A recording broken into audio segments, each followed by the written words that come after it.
하루에 이제 많이 다니면 12곳 정도 다니고, 그러니까 뭐 예를 들어서 원장님하고 미팅이 이루어지고 상담이 이루어진다 그러면 6개소에서 7개소 정도? 단순 수치로 네. 10개를 기준으로 본다면 일주일에 5일을 생각하면 50곳 또는 더 이상이에요. 또 그렇지만 또 하는 게 이제 그냥 뭐 아무 일 없고 루틴하게 그렇게 하면은 그 정도를 다니는데, 중간에 또 뭐 글 제거라든가 뭐 AS 부분이라든가 컴플레인 부분이 발생을 하면은 거기에 이제 할애하는 시간들이 이제 많죠.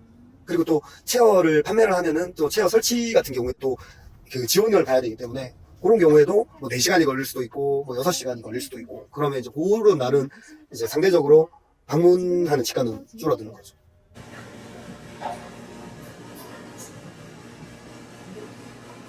이건 개인 카드입니까? 당연하죠. 오늘 내가 다 잘 먹겠습니다. 사는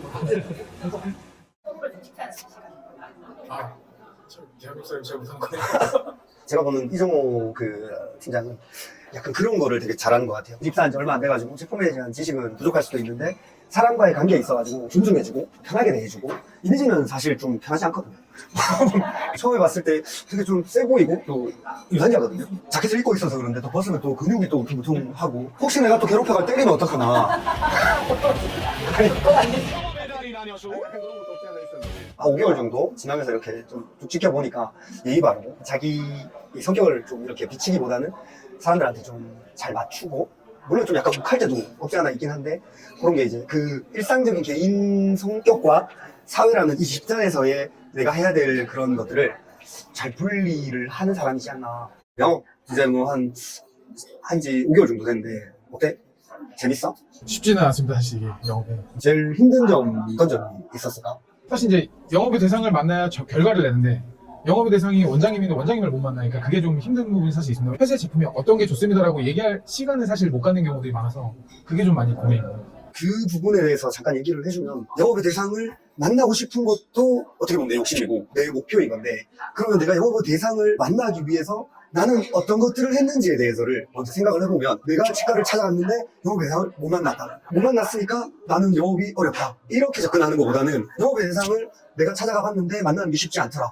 그러면 영업의 대상을 만나기 위해서 나는 어떻게 해야 될까에 대해서를 생각을 하면은, 예를 들어서 그냥 다이렉트로 가서 메가젠에서 왔습니다 라고 하면, 어쨌든 원장님한테 난 소개해주는 거는 그 데스크의 그 실장이나 스텝이기 때문에, 데스크의 팀장이나 아니면 실장들을 분야할 수 있는 방법도 내가 원장님을 만나는 데 있어가지고 좀 더 시간을 앞당길 수 있는 부분이고, 치과에는 메가젠에 이종호라는 사람만 오는 게 아니라 임플란트 업체, 뭐 치재상, 그 다음에 또 뭐 보험, 이런 사람들을 그 원장님이 다 만난다고 생각을 하면은 나를 안 만나는 이유는 충분하다고 생각을 해요. 그럼 그 많은 사람 중에 원장님이 나를 만나야 되는 이유에 대해서 먼저 생각을 해보면, 몇 가지 방법들을 시도를 해보고 안 되는 것들은 체크를 하고 되는 것들 위주로 하면은 만날 수 있는 그런 확률이 좀 더 높아지지 않을까. 꼭 원장님을 치과에서 만난다라는 생각을 하지 말고, 원장님의 주변 정보들을 동선을 파악을 해가지고, 원장님이 골프 모임이 있다. 그 골프 모임에 나를 아는 원장님을 통해서 접근할 수 있는 거. 어쨌든 간에 나는 원장님 아는 게 목표이기 때문에, 만약에 그런 골프 모임이나 아니면 그 식사 자리에서 내 아는 원장님을 소개로 그 원장님을 알았다면은, 내가 치과를 찾아갔을 때 거절하지는 않는다라는 것이, 꼭 치과를 찾아가서 내가 뭐 일을 영업을 해야겠다라는 생각보다는 주변 원장님의 동선, 그다음에 원장님의 그런 주변 사람 주변의 그 동기 동문 이런 거를 보고, 그 내가 아는 원장님에서 그 원장님을 알아가는. 영업이 이제 문제가 뭐냐면, 빠른 시간 안에 강한 이미지를 못 주면 아예 그 설명 자체를 안 들으려고 한다는 게 영업의 가장 큰 어려운 점입니다. 그 강한 이미지를 어떤 분이 인상, 얼굴, 이미지, 태도. 그 상담을 하다 보면 그 원장님이 딱 표정이 바뀌는 타이밍이 있어요. 예를 들어서 여러 가지의 주제로 얘기를 하죠. 뭐 처음에는 뭐 우리 제품의 뭐 그 장점을 갖고 얘기하다가 안 들으시는 것 같으면, 가격 갖고 얘기하다가 안 들으시는 것 같으면 특강 갖고 얘기하다가, 뭐 하물며 그 얼마 전에는 중고 제품, 이 원장님이 원하는 건 중고 제품이었던 거야. 그럼 그걸로 화두를 돌릴 때 원장님이 또 눈빛이 반짝 떠지거든요. 그럼 그거를 다시 비교를 해드리고, 그러면 구미가 이제 생기는, 딱 그 포인트를 잡는 게 어려운 거예요. 그 포인트만 잡는다면 원장님들이 이제 표정이 일단 순간 바뀌고 질문이 많아지고 거기에서 계약 성공률이 생기는 건데, 그 포인트를 잡기가 시작한 단계에서는 굉장히 어렵죠. 원래부터 그런 거에 신경이 있었어요. 원래는 없었죠. 근데 원장님 방에 이렇게 보면 뭐 자전거가 있다든가, 골프채가 있다든가, 아니면 기타가 있다든가, 어떤 원장님은 이제 방에 이제 기타가 있어가지고 원장님하고 이제 뭐 노래 얘기를 하다가, 뭐 원장님 기타를 잘 치시냐 하니까, 원장님은 누구 앞에서 노래를 해주시는 걸 되게 좋아하시는 거예요. 그래서 원장님 방에서 한 노래를 한 4곡 정도 들은 적도 있고. 계약이 성공했나요? 네, 그 치과가 계약에 성공을 했죠. 그래서 결국에는 이제 원장님의 그런 취미 활동도 같이 동행을 해주면은 원장님 또 좋게 봐주시고 선택을 해주시고. 잘 관찰하는 게 굉장히 중요한 일이에요. 관찰, 그러니까 영업의 제품 지식을 떠나가지고 일단은 그 재치, 그 다음에 그 눈치, 고치 이런 것들이 일단은 기본적으로 이 베이스로 깔려 있어야 되고, 그리고 제일 중요한 게, 무엇보다 제일 중요한 게 사람이 이렇게 그냥 흘려드릴 수 있는 말 한마디에 기억력이 좀 좋아야 돼요. 그냥 이렇게 흘러가는 말로 얘기를 한 거를 듣고 기억하고 있다가 그거를 빠른 시간 안에, 무조건 중요한 게 스피드거든요.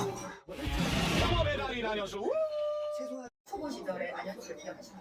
저는 이제 영업이 시작할 때 너무 재밌었어요. 그때 이제 엔리치가 이제 막 그 로컬에 이렇게 이제 안내될 텐데, 원장님들이 그 엔리치 컨셉에 대해서 신기해하시고, 그 다음에 그게 팔리니까 그 울산에 거의 약 한 400개 정도의 치과가 있는데, 거기에 우리 거래처가 한 5개도 안 됐었는데, 그럼 나머지가 다 가만 거래처야. 점점 이렇게 원장님한테 이 제품을 설명하고 계약을 하고 우리 거래처로 만들고 이런 것들이 재미가 있으니까, 아직 그 거래 안 한 게 다 내 거래처라고 생각하니까 너무 재밌었어요. 거의 한 10년 가까이는 그냥 영업을 재밌게 한 것 같아요. 그리고 또 계약이 되고 나면은 또 따라오는 그 성과급이 하는 그 뿌듯함? 그 뭐라 하지?